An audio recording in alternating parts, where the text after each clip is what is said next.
I'm Guy Kawasaki, and this is Remarkable People. Our team is on a mission to make you remarkable. Helping us today is Audrey Arbeeny. She is a pioneer in the field of sonic branding. She has been the music supervisor for NBC's coverage for the last 7 or so Olympic Games. In fact, she's won 2 Emmys for her work with NBC. She has also created the familiar sounds that people hear when they are customers of Google, Microsoft, Whirlpool, KitchenAid, and McDonald's. Audrey is the executive producer and creative director for Audio Brain. She also teaches at New York's Pratt Institute, along with the Fashion Institute of Technology. Her course on sonic branding at the Pratt Institute was the first of its kind in the U.S. One of Audrey's current projects involves studying the effects of sound on patients, staff, and families in intensive care units. She attended New York University and was elected to the Board of Governors of the National Academy of Television Arts and Sciences New York chapter in 2015. This episode is about using sound as a marketing tool to enhance your brand recognition and awareness. I'm Guy Kawasaki. This is Remarkable People, and now here is the remarkable Audrey Arbeeny. Sonic branding is the art and science of creating a strategic and consistent audio system, music, sound, voice, and vibration for a brand, and then leveraging it to all of the relevant touch points for a unified communication and a better customer experience. Now, I understand the art part. What's the science of sonic branding? The science of sonic branding is you have psychoacoustics, you have biomusicology. People respond physically to sound. People respond psychologically to sound. We are wired for sound. We are wired to be receptors of sound. And we do a lot of science research around those sounds that we create.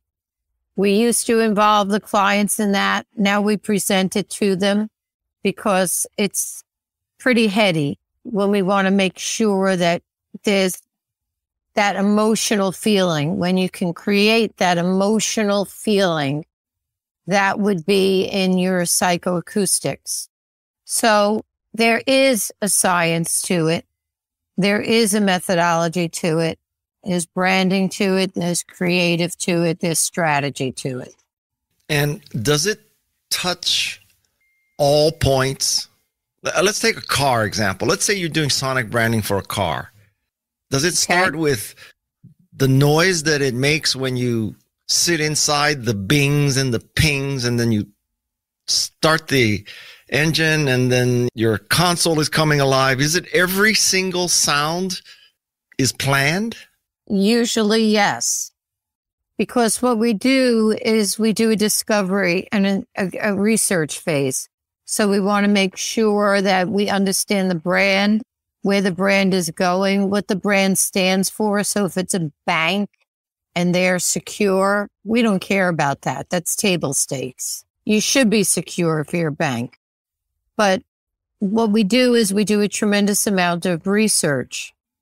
And sometimes there are sounds that are inherently built that are in the car. You can't control certain sounds, but you can control a tremendous amount of them. But from there, we'd have a sound logo that is consistent. So what we do is we create a framework, we do concepts, we create a sonic filter. Think of it like a blueprint, like a foundation of a house. By the time we start writing, we know what that brand, the portfolio of sound is going to be like. And when we do a product sonification, we usually do all of the sounds. And we make sure that they're consistent. And we have to understand what environment they're going in, what frequency they're going to be at, what type of files they're going to be, How many times are they going to be heard? Is it a sound that's going to be heard once? Is it a sound that's going to be heard 1,000 times? These are all considerations that we would do with sounds, say, in a car. And walk me through the process. So are you typically meeting with a CMO or a product manager or the CEO? I mean, how do you get this data to formulate the sound? Is it just like being an ad agency, or you're a sound agency? Oh, we're not an ad agency. We're sonic branding specialists. So think of it as having a pair of custom shoes made for yourself. This won't go for any other brand. And what we do, the jobs come in from the CMO, the CEO, the designer, the lead designer, and a lead product designer. It comes in from corporate. It comes in from a lot of different places. But at the end of the day, we sit down together. They give us the mission statement. They give us the style guide. Because if you were doing a visual identity, your fonts wouldn't all be different and your colors wouldn't all be different. And there's photography wouldn't all be different. It would have an aesthetic to it. And that's what we're creating. And we work with the team to find out what they stand for. And we look at all the competitors to make sure that we're not creating something that's maybe authentic for them, but is very similar in sound to what someone else is doing. So we look at all of that as well. And we understand the objectives and where it's going to go now and where it's going to go in the future. So we'll start with whatever touch point. Once we have that information, we create a sonic mood board, we create creative concepts, and we come up with a framework for the sound. We use sound that we develop, which resonates with them, is the foundational sound. And from there, we could create a sound logo, product sounds.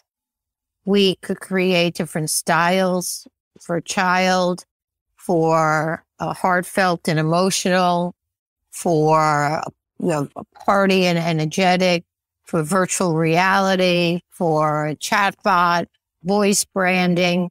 But the main filter is already set. So all of these things will sound like they belong to this brand. They won't be out and one-off. We'll do this event. We'll do this product. We had a client that had 4 of the same product in this one line, and they all sounded different. So why should there be 4 shut down sounds? That makes no sense. It's their closing sound. And when we did Whirlpool and KitchenAid, it got major write-ups because of Whirlpool was the caregiver. KitchenAid was the maker. They sound different because they represent different characteristics. And yet there are parts within it that are maybe a similar gesture here and there because they are all part of the same brand, Whirlpool. So it got big write-ups. It got The Atlantic. It got Wall Street Journal. It got the Times UK. And we spoke at CES because people realized how much better this experience was when you do something that's authentic and researched and the team can have input. And even if it's as simple as when we do our sound mood board, which we create many different ways to say the same characteristic. And they'll tell us, we think that one is just too harsh for us. We think that one is too young for us. And then we go into the next characteristic, health first or something like that. And they'll say, I don't really hear health in that. And they'll say, I really like that ascending guitar. It's really positive and it's organic. And we take all this information, and that's kind of where the science part comes in, where we balance these things out. And that's when we write concepts for them. And they usually pick 1 or 2 concepts. and we start to roll out our creative. But it's researched, it's tested. We have a methodology that works. We have 100% return rate. We've done everything from the Xbox 360 to tomorrow will start my 11th music supervision for NBC Olympics broadcast. And we do all Holland America Cruise Line experience, except the shows. And it's a consistent feel. It's a vibe. So that's what we do. And then we test if the client wants testing. And nowadays they pretty much, a lot of them do. And then we start to write our creative. But by the time we write our creative, we know what direction we're going in. And what's an example of a creative? What does that creative document say? Just give me an example of, you do one for a football team. What does it say in that document? It's not a document because it's more alive than that, because they have to hear it. So we do write it out as a document, but they would hear it and it would say, we would have the notation. It would have how we got to the characteristics that we landed on, what we did, what we researched, who we researched, and what each thing represents. So if we're doing something like when we did Panadol, let's say, Panadol was about washing away my pain. We heard that a lot in the interviews. So the water rush and the sounds represent that characteristic. So there's nothing that we write that doesn't validate back to that sonic filter that we created. Let's say that two NFL football teams come to you. And first of all, can you have two NFL clients? I think so. So let's say, I don't know, the Chiefs and the Rams come to you. And aren't they both basically going to say, we want hard-hitting, impact, exciting, dramatic sounds? No. And how do you create, what do they say? When we did the New York Giants sound very different than the Patriots. The Patriots sound very different than the Cowboys. They have different personalities. The Giants are more traditional. They were one of the original teams.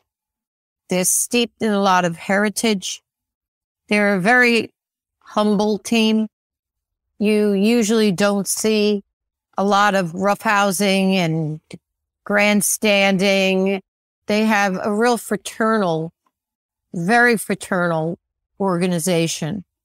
And to give you an example of that, when I went up there when they got the Super Bowl trophy, I was just waiting to go into a meeting, and I think I was talking to the receptionist, and I said, how'd you enjoy the game? She says, it was fantastic. And she told me that they took everybody. When you go there, they're so respectful and they're so humble and so appreciative. And you go to the Cowboys, and the Cowboys are very razzle dazzle. Like there's nothing wrong with that.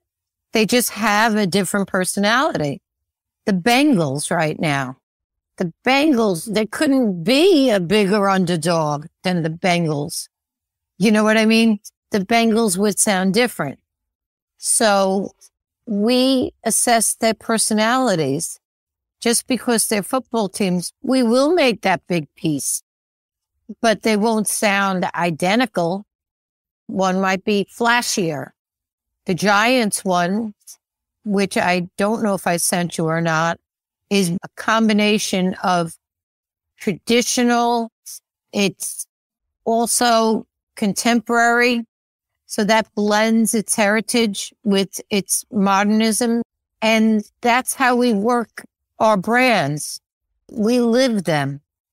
We are the specialist of their sound. We look at every single thing and everything that they're about, so that by the time we write, we know who we're writing for. You mentioned that you test these sounds. How does that happen? Testing can be on a variety of levels. Depends on the brand. It could be a smaller brand or a brand that just wants to test internally. And so they have their own people listen to the sounds and test them on the product and choose them. We test them for optimization to make sure that they're not making a lot of noise, to make sure that they're at the right frequency, to make sure that they're going to be able to scale up and scale down. Because if it's in a big environment like a theater, it's going to sound very, very different than it is on your phone. We make sure that the quality is there. Then we have outside testing, and that's something like what McDonald's did. And we didn't do the testing. We participated in the testing. And the one that we did, the self-serve kiosk that we did, the prototype, they said, oh, that one, the colors are more vivid. The colors were not more vivid. It was on brand. It was researched and it was developed in the right narrative. They said, oh, the time to order was shorter. It was not shorter. It was on brand and it was researched sound that fit exactly what it should. They saw things that they didn't see in the other 3 kiosks that were in all of them. But in that one that had the branded sound, they said, oh, you added the food going into the bag. And we didn't do any of that. So there's that kind of testing. And then there's very high quality analytical, a service that we use that can test with 500 people and do test sampling. And that's much more high end. And so it just depends on what the client wants. And some have in-house testing groups, like Toshiba.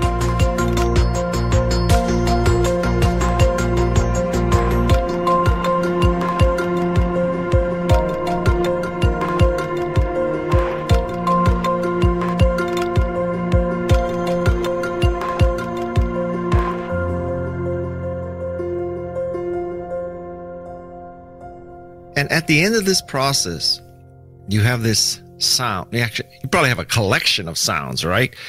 And is all that now intellectual property that's copyrighted? So when I start my Honda can't take the sound that starts when you start a Porsche, and otherwise there'd be like lawsuits flying back and forth? The final sounds are owned by the client.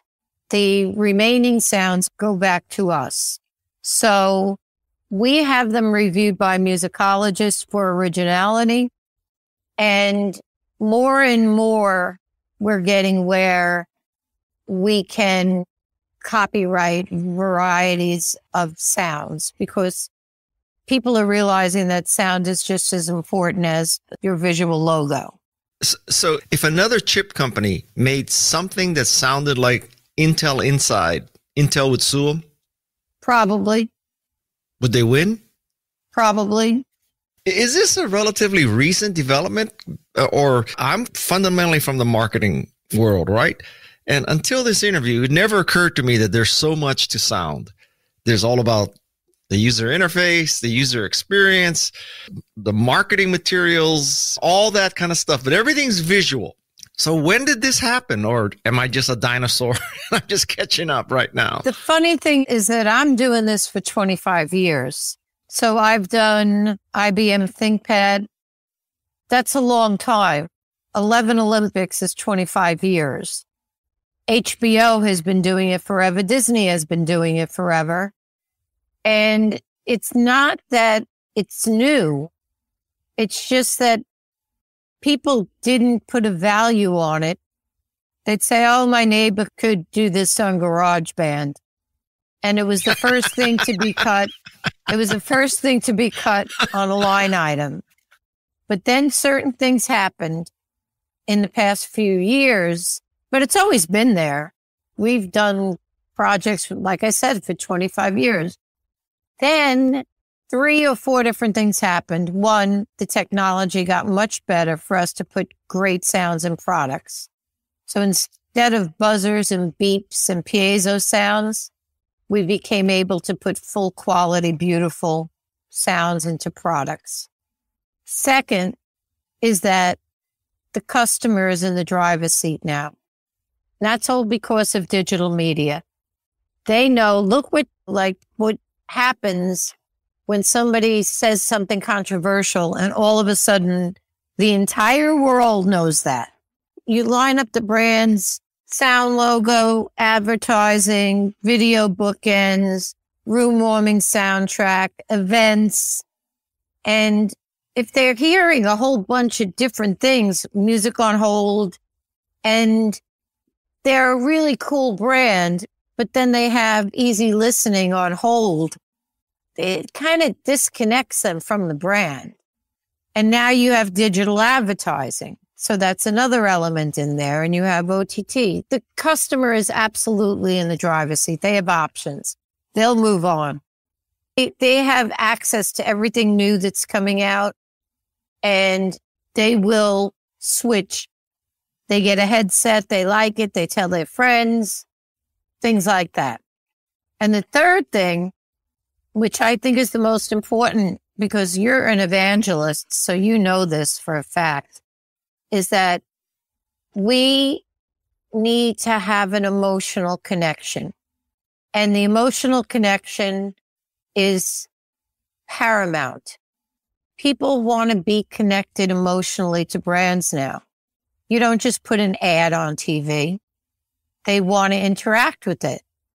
They want to go to events where they could meet the people or talk with you or have experiences in virtual reality. Gaming is gigantic. And they want to participate because so many things are now void because they're digital. So we text and we don't talk. And they want to feel that emotional connection. And in a lot of different ways, the kids in my family, they want to hold a book. They like feeling part of the brand. And that's why now it's this big thing. Sonic branding is a big thing right now, but it's because the technology drove it.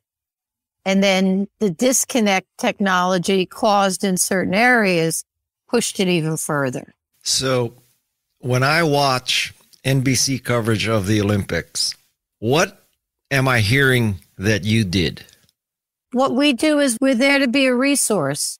We work with NBC's internal team, and somebody has a story, and we put together music that fits that story, and they choose what they would like. We go and we look at the footage, and we try to help them make the right choices that they want to make. And we know that all the music is suitable for the Olympics, and the Olympics is a brand, and they're fantastic to work with.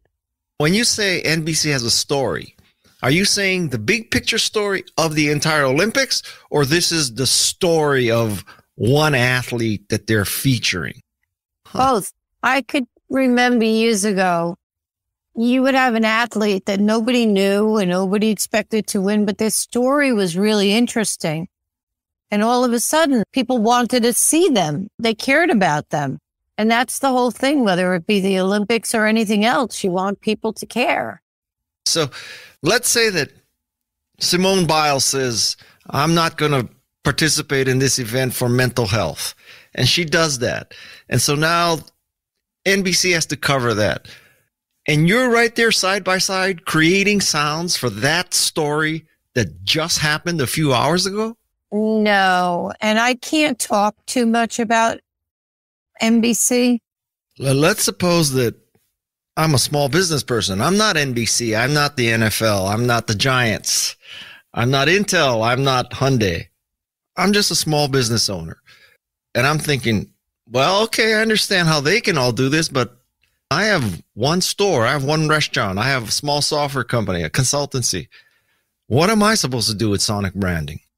What you're supposed to do with sonic branding is, who are you? What are you about? I teach sonic branding The first exercise I have my students do is to brand themselves. What do you sound like? If people think of you, what do they think of? What do they think your personality is? And you'll have a few different characteristics that are definitely you. Like me, pretty assertive, loud. I get things done. I'm very passionate about what I do. So let's say I'm very dependable. I'm going to get it done. It's going to be right. I have a composer who's very dependable. He's very quiet. You don't even know he's there sometimes. His dependable would sound different than mine. So I ask them to brand themselves. Bring me in music that represents you. When people think of you, this is what they think of. When you think of you, this is what they think of. And then they find that it's a lot harder than you think. But once you get to those characteristics, like if I were branding you, I'd want to know your personality, your legacy, your leadership, you're an author, you're a leader. We would work with you to see what that meant. What does leader sound like for Guy versus what does leader sound like for Audrey? I'm not comparing me with you, believe me. But you should aim higher. No. And then we would have walk-on music. So when you went to a book signing or you were speaking at a conference, there would be your sound. It wouldn't just be Yellow Submarine like it was for IBM that really upset them. We would have a room warming soundtrack. So before they came in the room, very discreetly, we were setting it up for the Guy's sound. So bookends. What? So are you saying that if I did this right, when I agree to do a speech, I should say, okay, this is what I want you to play during the break before my speech. This is what I want you to play when I walk up. And this is what I want you to play when I walk off. I should be at that level of detail? Oh my God. Am I lacking? I'm nowhere close to that. Sometimes companies do ask, what do you want your, walk-on music to be? I don't know. I should brand you. I don't play Queen. We are the champions. No, I mean, if you had your own sound, we've branded authors before. We've done a lot of podcasters now. I would say 75% of our clients do walk-on music. Really? Yeah.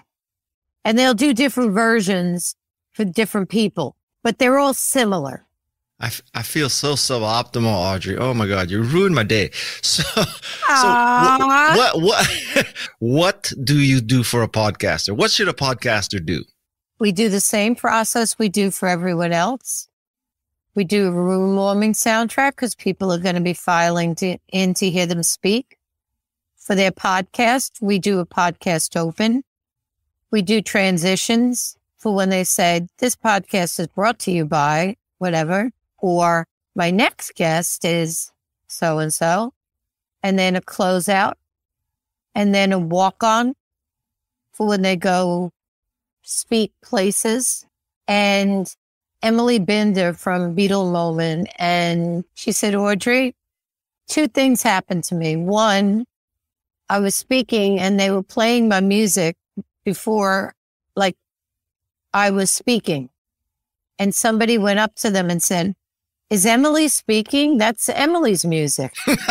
And then she did another one for where they didn't play her music.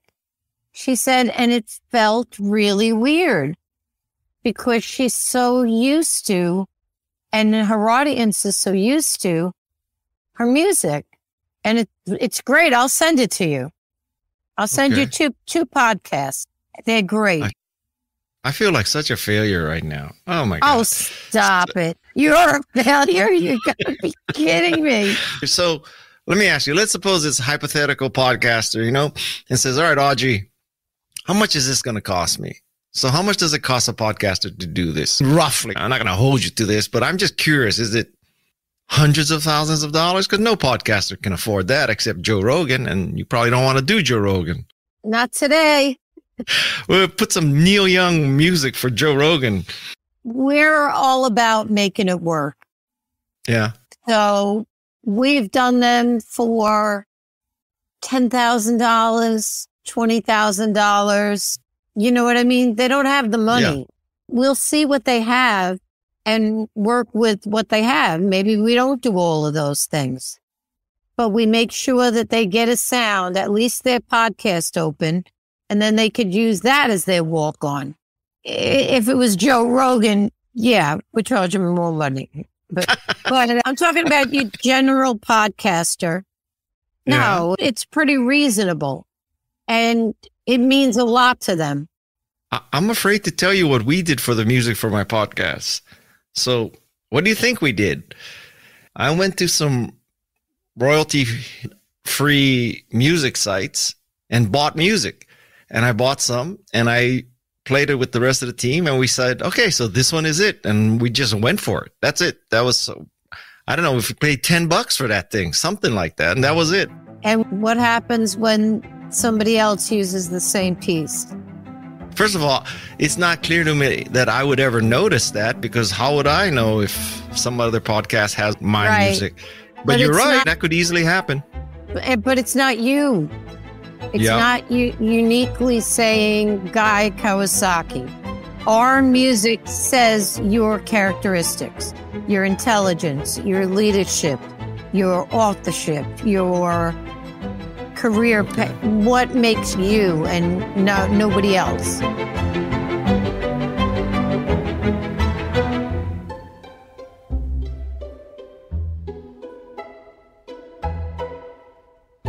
So if I'm a small business or a startup, clearly a startup can afford 10, 15, 20, even $100,000. That's how much they're paying agencies for other services. But I bet it just doesn't occur to most tech startups that we need a sonic brand. They're thinking logo, all that kind of stuff, right? Exactly. I don't know about this, but I'm the chief evangelist of Canva. Canva should have a sound, a sonic brand, right? Absolutely. Okay. Use it on the app.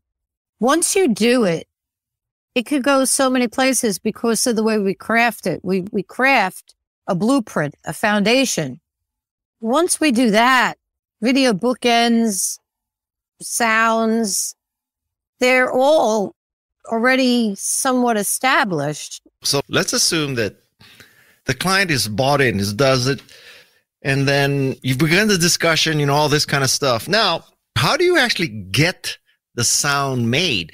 Do you, call your buddies at the symphony and say, okay, bring in your violinist, your cellist, and then we're going to make a recording? How do you make that once you've decided to do it? You don't just use GarageBand, right?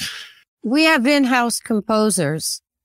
So our composers are on staff, mainly because we've done some of the largest brands in the world, and we often get them before they're even going to market. That's one. Number two, our process is intense because of all the things that we do. We're not a production company. Don't write me a jingle for my ad. We're not that kind of company. So they need special training. They're branding composers. So when they write something, they will write a paragraph back where they're saying intelligent, what is representing, what instrument is representing intelligent for you or me? Where did we capture the brand? So I know a lot of people freelance out. We don't. We have on staff in-house composers.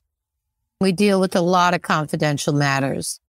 Let's say that we'll take off the table clients, past or current. Can you cite a few examples where you, as a sonic branding maven, say, holy shit, they really got their act together? Whoever did their sonic branding is fabulous. So we can say, all right, so, this is who has good sonic branding, just so we know. Do I get to name all the ones we did? You can. Go ahead. Maybe I'm the most ignorant person in the world, but I think we're in areas that people, it just never occurred to them. So now I want you to give us examples so we can develop an appreciation for who has got good sonic branding, because until 45 minutes ago, I never thought about sonic branding. So who's in your Hall of Fame? My Hall of Fame, the first one, everyone is going to laugh, and I get mocked all the time, but it's Disney. Because Disney is the ultimate sonic brand.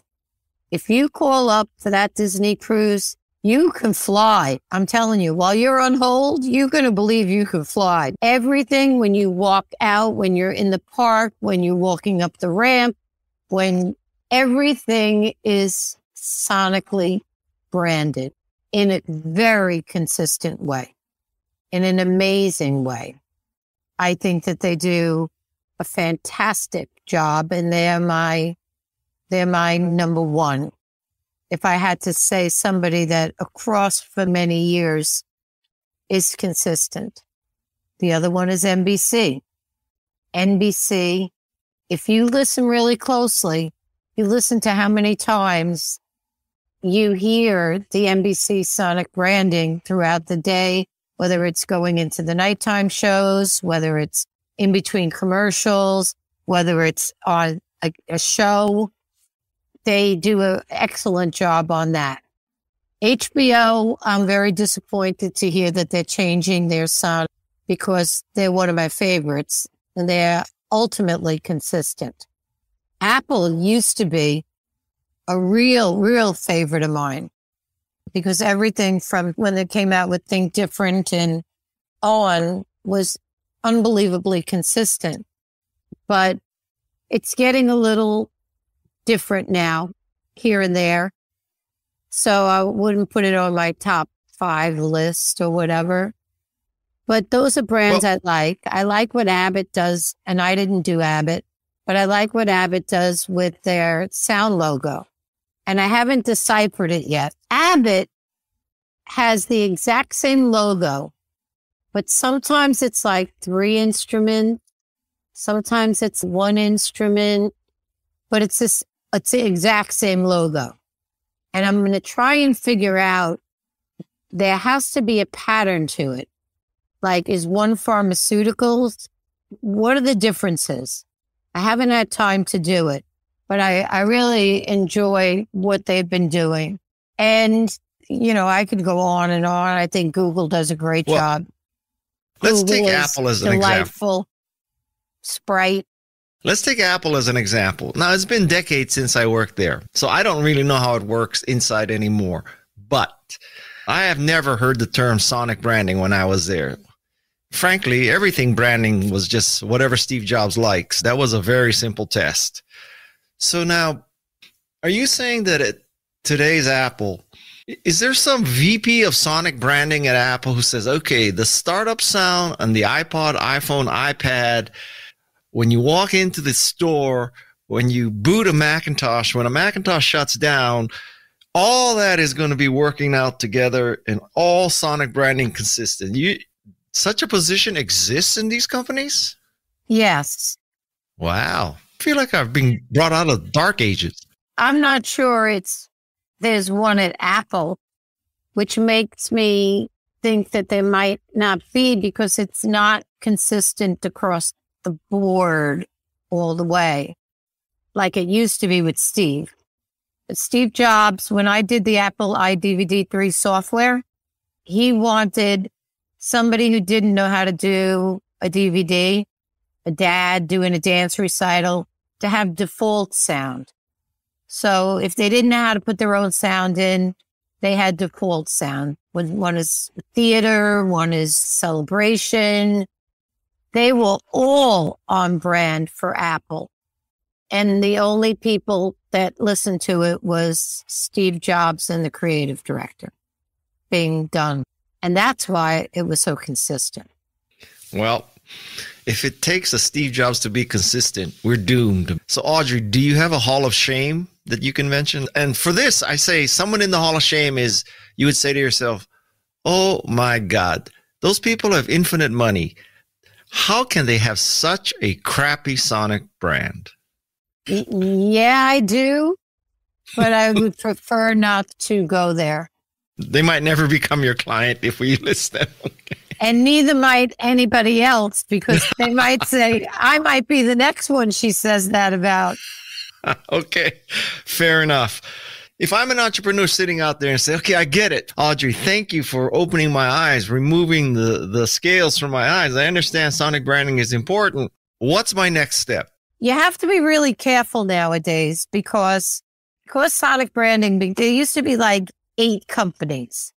Now there's like 500, but they're not doing what I would call sonic branding. They're really not doing the research. They're not doing the discovery. They're not mapping out sounds, doing sound hierarchy, sound families, understanding placements, understanding technical. And I have had more people come to us and say, we tried to do it with another company. Can you redo this? I think that there's a fine line, because I'm hearing over and every single day somebody else is doing sonic branding. And when I listen to it, it's just sound. It's just sound. I don't get the branding part. So I would start with, who am I? What do I stand for? What does my brand stand for? Then I'd go to the strategy part. Where am I trying to move to? Am I trying to make my company feel younger? Am I trying to be more global? Am I trying to repair something, a perception that somebody might have? What is the strategic part of it? And you would be surprised, Guy, how many people are calling. And this is more on the corporate side, because product people have used product sounds for a long time, but on the corporate side, and they'll literally say, I don't know anything about this, but Amen. I know I need it. So we'll start them off and we'll ask them to send us everything. Mission statement, style guide, commercials, and we'll do our own research too. And we'll pull it all together and their competitors, and we'll show them the spot that they can own. And then from there, they decide. They'll decide, yes. And so we'll put sound to it and we'll test some sounds and see what's resonating with them age-wise, tempo-wise, instrument-wise. Are they global? Are they local? We just did somebody that's from Alabama, and being from Alabama is a big part of this brand. So the music, the sound sounds like Alabama, where somebody else will say, I'm a global brand. This has to work across the board. Is there any danger that a sound profile doesn't translate cross-culturally, so that it would be a faux pas in one country? Or is sound sort of neurological and it just translates across all humans? We do our research, so we figure that out. Where is it going? We're doing something right now. It has to work. When we did the Xbox, it had to work around the world. There was no faux pas there. There was a lot of research done on testing sound to make sure that in Japan, they enjoyed it as much as they did in Italy, and they enjoyed it as much as they did in Scandinavia, that it was working globally. And then you have other brands that we will do the sound logo, and then there's like a brand melody, and we may use an oud in Dubai or a guitar in the UK. So we start to localize on, say, the music for the commercial, like do a Latin version or do an Asian version. And there we can get localized so that it is global. The sound logo is global. The melody is global. But the instrumentation and the voice and the feel and the type of sound that would come from that country is within that music. I don't want to cross sensory lines, but you have opened my eyes to sonic branding. Is that a good metaphor? Is that a good thing? I had no idea. Probably everybody listening to this podcast and, Guy, you are such an idiot. You had no idea about this. And I didn't. This is very, very That's why we're going to do your sonic branding. You are? Yeah. Should I send you $10,000 right now? I hope you enjoyed this episode with Audrey. It's got me thinking about the sonic branding of remarkable people. Perhaps you'll see some changes in the future.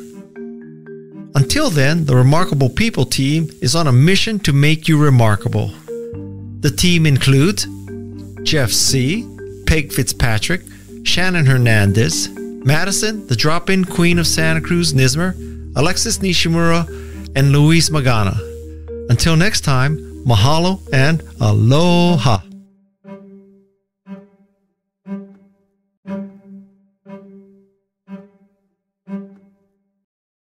This is Remarkable People.